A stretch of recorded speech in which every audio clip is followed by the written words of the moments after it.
The views and opinions expressed on this program are those of the participants and do not reflect the views of BronxNet or the program underwriters.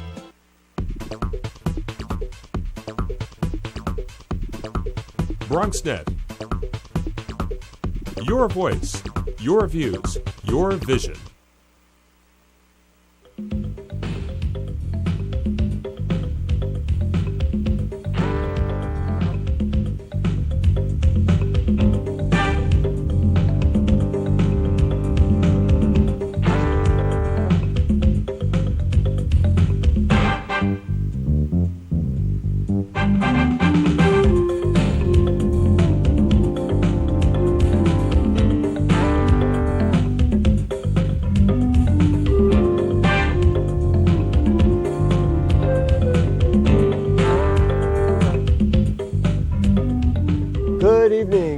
Welcome to BronxTalk, now in its 17th year, one of the city's longest-running television talk shows. We're on tape tonight, so we will not be able to take your phone calls, but your input is encouraged. Send an email with questions or comments to bronxtalk@hotmail.com, and we'll read those on the air during a future edition of our program. Well, the assassination attempt against Arizona Congresswoman Gabrielle Giffords and the killing and wounding of others in a deadly rampage in a Tucson, Arizona shopping center over the weekend has left the nation shaken and in mourning. It's also led to increased attention to the nature of political discourse, gun control, security for public officials, and a number of other concerns. To talk about those issues, we welcome back to Bronx Talk a congressman from the 17th Congressional District, which includes, of course, areas in the Bronx. Representative Elliot Engel, good evening. Thank you for joining us. My pleasure. Thank you. I guess there are many specific questions I could ask, but just your thoughts after you heard the horrible news on Saturday and now into Monday. Well, Gabby Giffords is a close personal friend of mine. I've known her from before I ran for Congress, before she ran for Congress, I should say, and I have supported her strongly in every time that she's run. She is one of the nicest people you can ever meet in your life. She's kind, she always has a smile, she's caring, she's dedicated, she's smart and hardworking, and it's unbelievable that anyone would try to hurt her. And I really have just been besides myself in these past few days since this tragedy happened, and the killing of others and the wounding of others. It just really shows you the fragility of life, that one day, one moment you're doing what you need to do, and the next moment you could be killed, hurt or killed. But Gabby likes very much what she does, and I don't think this will deter her. God willing, she'll be back at full strength, and it's not going to deter me or many of my colleagues. Her husband made some statements, and they were widely reported in today's newspaper, that there is a relationship between this incident and the level of political disagreement and the way people are expressing things in Washington, D.C. You agree with that sentiment? Well, I do. I think there's a couple of things that come out of this. First of all, the political discourse in this country, I think, has gotten out of hand. We all remember in 2009, during the summer, during the health care debates and the town hall meetings, how many of my colleagues were threatened, were shouted down, couldn't even be allowed to conduct their own town hall meetings. This is really a disgrace, and this really has to stop. You know, when Sarah Palin has on her website Gabby Gifford's district and a picture of Gabby Gifford and a bullet sight at the scope at her head or at the district's head, that should not happen. And of course, the underlying thing involves what are we going to do about gun control in this country? You have the assassin who wasn't allowed to join the army because he was not considered mentally fit. He failed drug tests, numerous drug tests, I understand. And then he was thrown out of his college, Pima Community College, in Tucson, for erratic and unstable behavior. But yet the same person could walk into a gun shop, no questions asked, plunk his money down, and buy a semi-automatic handgun. which could take up to 30 clips at a time and shoot 30 people. There's something wrong when that can be done. It's not a matter of Second Amendment rights or the right to bear arms or the right to defend yourself or the right to hunt. This is a question that we need to go further. Why are we allowing people who are deranged or have mental difficulties to go and buy a gun? Two separate issues. Let's start with the first one that you mentioned, and there's certainly disagreement, and sometimes based on political lines, about whether, quote unquote, the blood is at the feet of Sarah Palin, and many people who believe in what she believes. They say, you know what, and clearly all the stories are coming out now, this young man was crazy, was mentally deficient, had rantings and ravings that you can't really follow any sort of logical pattern with. And they say, you know, and here you are, a Democrat on the left side, saying it's their fault. When, for example, there was certainly vehement opposition to the former President George Bush, and some of that dialogue was not so pleasant either. Is this really the case of one lone gunman, one very upset, one crazy individual, and various people, maybe even yourself, ascribing political connections to it? Well, it is one lone gunman, and we really don't know what got into it. But when you have somebody, and there are lots of people out there, unfortunately, who have mental problems, and they hear some of this rhetoric, who knows what they're processing in their minds. So I just think that, and I'm not pointing at one side of the political spectrum or the other. I think all of us have to choose our words carefully, have to be careful how we speak. You know, when I give a speech on the House floor that's controversial, or when I appear on network news or on cable news, you cannot imagine the flurry of hate phone calls that come into my office with people saying the most vile things. We always joke about it because many times it's people with deep Southern accents saying they're constituents of mine in the Bronx. And when we ask them what's their address, of course, they don't give it because they're not constituents. But still in all. And you really do get these phone calls? Oh, I do, and so do other members of Congress. On a regular basis? On a regular basis. This is not something that's isolated to me. Other members of Congress do it as well. And I'll tell you something else. You know, I'm familiar with Tucson, Arizona, because my son, Jonathan, just graduated from there. And so Gabby and I have had this extra thing. I was mentioning before that on my son's laptop, he had two bumper stickers. One said Giffords for Congress and one said Engel for Congress. And the Giffords one was 3 times as big. And I used to joke with Gabby and say, look, he cares about you more than he cares about me. You know, look at that. My son actually had volunteered in her campaign. And my son, who went to the University of Arizona, took some courses at Pima Community College, which is the community college that the gunman was thrown out of for having erratic behavior. Since I'm the chair, I've been the chair of the Western Hemisphere Subcommittee of the House Foreign Affairs Committee. Gabby Gifford served on my subcommittee because her district goes to the Mexican border. And we had always talked about the possibility of my coming there into her district to do a field hearing where she would participate. It would give her favorable publicity. It would help her.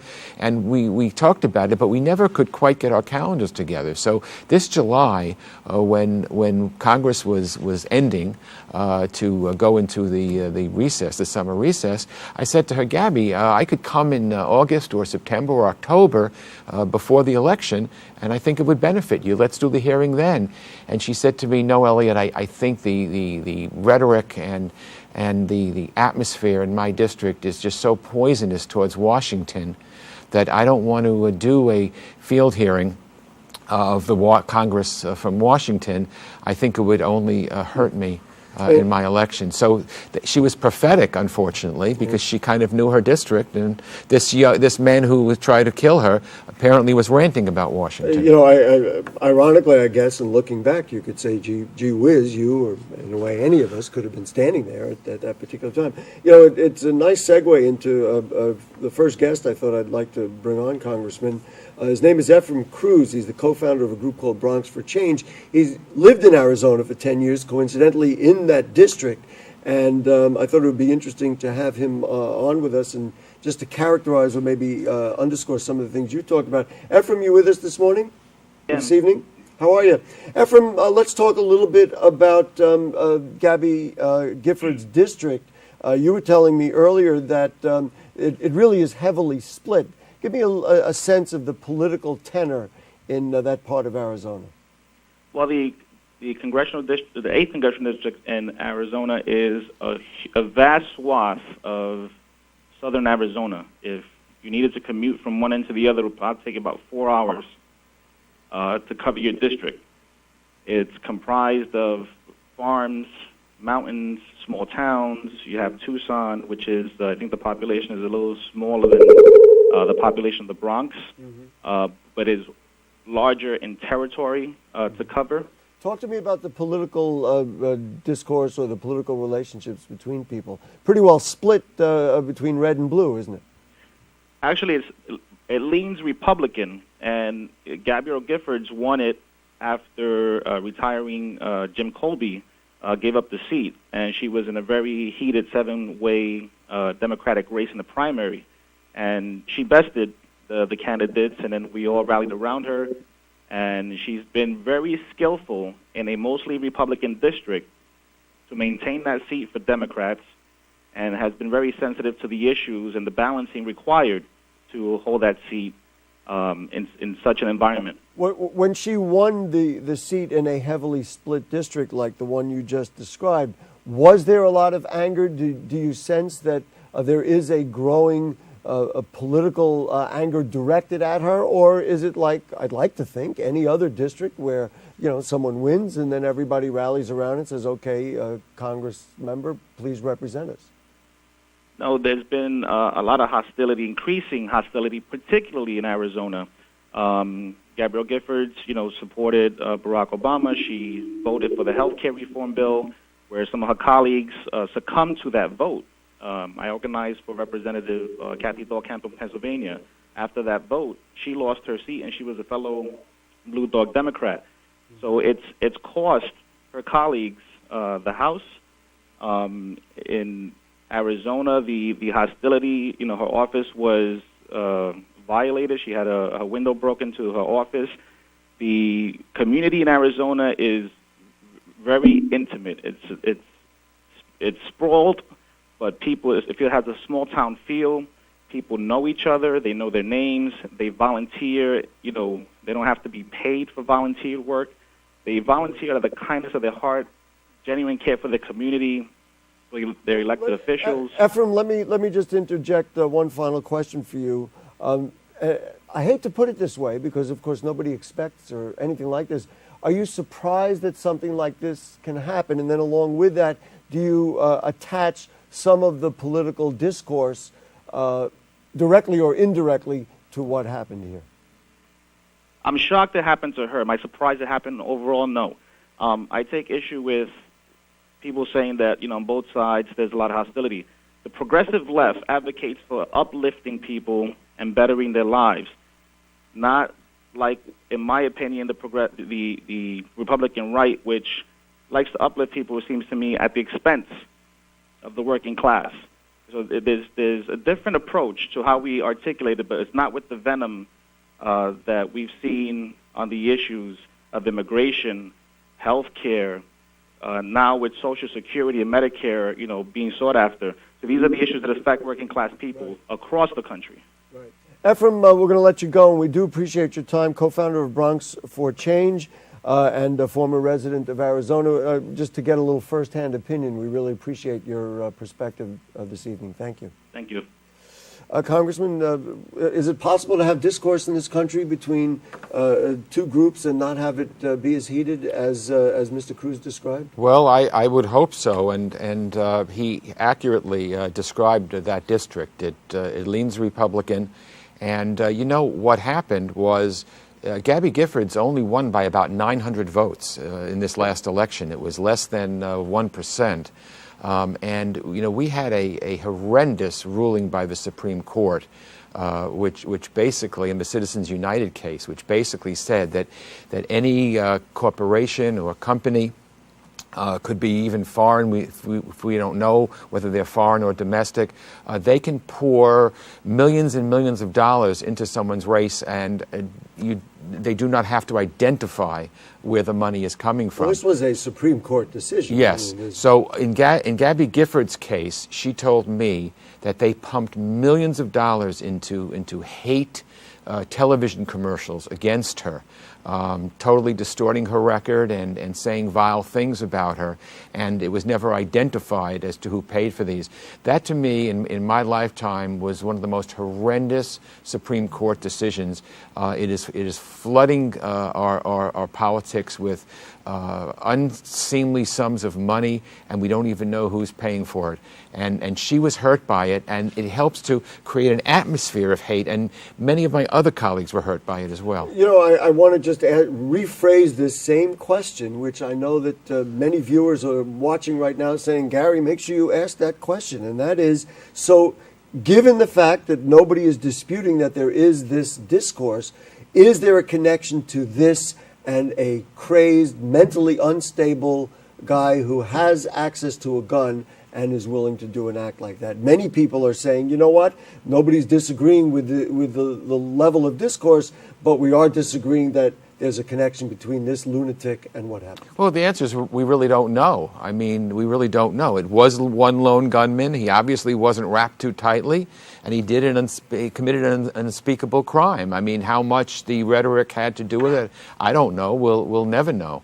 But I do think that we all have a responsibility to, be as vocal as we can. I'm a strong supporter of health care reform. It went through my committee. I speak about it all the time, continue to speak about it. That's where I get most of my hate messages from. This would not make you be less hesitant? Not at all. Not at all. I love what I do. I want to do it effectively. I can't do it effectively if I'm afraid to meet my constituents or if I'm afraid to speak my mind. At the same time Gabby was gunned down, I was on West 231st Street celebrating the 50th anniversary of Lozier's delicatessen, and I was presenting Mr. Lozier with a plaque, and my constituents were walking up and down 231st Street and saying hello. I mean, I was out there just the way she was. Will you change your habits, provide yourself with extra security, and do you think the dialogue with your colleagues is that they will all of a sudden take a different look at how secure they are? Well, I think for the short term there won't be much change. I think for the long term there's going to be an assessment. We had a conference call yesterday with the Speaker of the House, the leader of the Democrats, and also with the Sergeant at Arms and the Capitol Police. The FBI was involved. I think they're going to put their heads together and come up with some kind of plan. After 9/11, they advised us not to use license plates that identified us as members of Congress. Mm-hmm. And so we did that. And all the American people, you and me and everyone else, has adjusted to the fact that now when we go on an airplane, we get scrutinized, poked, and prodded, and X-rayed, and whatever. You remember years ago, you could just run right on a plane. So I'm afraid we're in a new age of terrorism and other things, and I think that we're going to have to adjust to them, unfortunately. Congressman, let's bring on a professor of criminal justice and former police lieutenant, and it is our good friend, Professor Diane Ort from Monroe College. Professor Ort, thanks for joining us. Thank you, Gary, and hello, Congressman Engel. Hello, Professor. Professor, is it possible to keep congressional representatives safe, especially in light of what just happened, or is this just, there's nothing more we can do, we've done all we can? Well, I do believe that there's a way that they could keep themselves safer. I would recommend, and I've read and heard comments about, Secret Service having protection for them and how that wouldn't be necessarily financially feasible. So what I would recommend is the congressmen and women using their staff members to train and educate them, and even educate members of Congress on safety and, let's say, being able to identify red flags, something's not right. Well, so that's an interesting... Maybe hopefully maybe not prevent the total incident, but prevent it from being as deadly, as fatal as it Well, was. now that's an interesting perspective. In other words, run some kind of program so that staff members can be de facto security officials, and certainly not police officials, but that's a way of doing it and not necessarily spending a lot of money so that, every member has, an officer of some sort standing next to them. Exactly. And my thought is the congressmen and women always have some staff members with them. And if they were able to identify people that just didn't stand out right, maybe call, the police ahead of time. Let's use the local police department or even members of the Secret Service to go and train them on these things. Go ahead. Go ahead. Also, go ahead. I was going to say also, during my research regarding the incident that happened with Congresswoman Gifford, it didn't appear to me that there was a police presence there at the time when she was holding the event. It's imperative, it's crucial, I can't say this enough, that members of Congress, when they're doing these types of events, alert the local law enforcement agencies. If they're too small to send somebody, alert the larger state agency that covers that area to have, if not a police presence there for the duration of the event, and I believe this event was supposed to run an hour and a half from 10 to 11:30, or at least have, directed visible patrol there. So it maybe may be a deterrent. Maybe what you're saying is greater coordination between elected officials. If Congressman Engel and his colleagues would then somehow have a system where they could simply communicate to local security officials that I'm going to be here or we have an event like this, so people are aware that these kinds of things are going on. Absolutely, and the congressman had mentioned about assessment.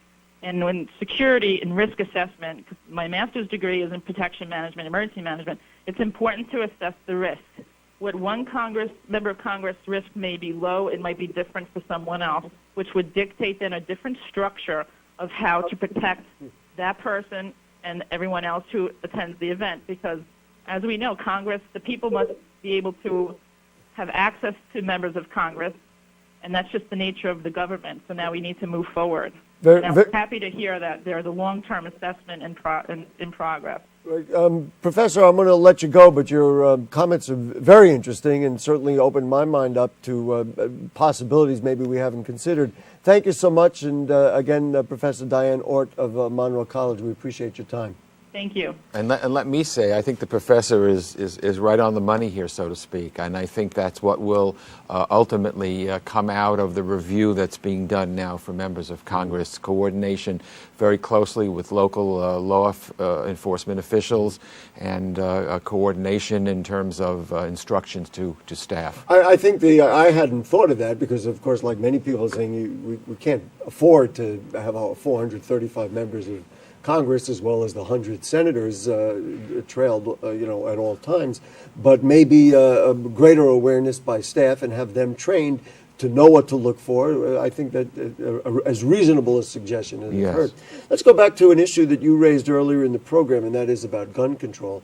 It's no secret that Gabby Giffords may be appeasing some of her right-thinking constituents, I mean political right-thinking, that she was, in favor of, or a little more, let's say, looser on gun laws than maybe some others. What's your thought about, in light of this incident, what ought to happen now on the federal level? Of course, states will handle it in their own way. Well, one of the things that has shocked me in my 22 years in Congress, I guess I'm not shocked anymore, but when I first came to Congress, was the hold that the gun lobby has on members of Congress in both parties. Once you get outside the Northeast or the Midwest, you go to the South and the West, there's a gun culture there that you just would not believe. And while it's predominant among Republicans for sure, even among Democrats, we could never get a majority for gun control laws, even when we were in the majority. And the one time we did it in 1994, when we banned assault weapons, we lost the election. And generally it was credited with the Democratic votes for banning assault weapons as one of the reasons why we lost the 1994 elections. There is just a feeling out west and in the South, that everyone has a right to as many guns as they want, that the Second Amendment provides them with the right and the ability to just, you can't take away their guns. Maybe if I can just interject, because we don't have a lot of time left, maybe what you brought up earlier about here was a guy who was mentally unstable, and that could be verified. He was thrown out of community college, and he was rejected by the military. It seems rather remarkable that he was allowed to purchase a weapon that could cause the kind of destruction that it did. It is, because he had no criminal record per se, and therefore he walked in and bought whatever he wanted to buy. And we have a situation now on the Mexican border where you have these gun shows, you have these gun sales. People just set up shops selling guns. They know we hear so much about the Mexican drug cartels and the violence. Where do you think they get their weapons from? The United States. Will Congress have a greater appetite for it in light of this? We got the Brady bill after the attempt on President Reagan. The truth, Gary, is I doubt it. Certainly will have strong support from me, as it always has, and most of my colleagues, if not all of my colleagues in New York.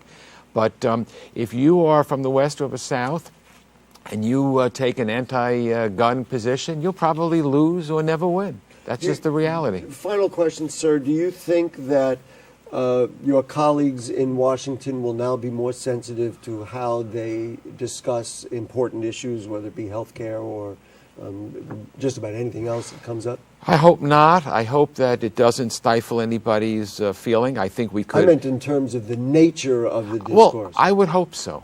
I would hope so, that you can say the same thing you want to say and be just as strong in saying it without impugning anybody else's motives. And I hope that will be one change that will come out of Washington. But I hope that this doesn't prevent members of Congress from going out there and doing their job. This was not only an attack on one congressman, woman, it was an attack on American democracy, and we settle our political disputes here by ballots, not by bullets. Congressman Eliot Engel, thank you so much during this difficult time, and I think it's wonderful that you're here to be able to communicate with the people of the Bronx on this important matter. Well, thank you, Gary. Thank you for everything you do. I've always been a big fan of yours and the show, and you said it was the 17th year. We're in our 17th year. My district is the 17th district, there you go. And we're right in the 17th district right now. I guess lucky sevens, you could play that number if we're allowed to play the numbers. Congressman, thank you. If you have further comments or questions on anything you heard on tonight's show or anything going on in the Bronx, then email them to us at bronxtalk@hotmail.com, and we'll read those on the air during a future edition of our show. The congressman and you and me can get archives of our show. They're available at bronxnet.org. You look for Bronx Talk on the right-hand navigation bar, and you can see any of our old shows. As we said, now in its 17th year, one of the longest-running weekly TV talk shows in the city. We're here, of course, every Monday night at 9 on BronxNet's Cablevision 67, Verizon Fios 33. Thanks to Jane Folloro, our director up there today. Who is directing today? It's Michael Arias and the cast of thousands around here. Whoever's here, good night. We'll see you next week.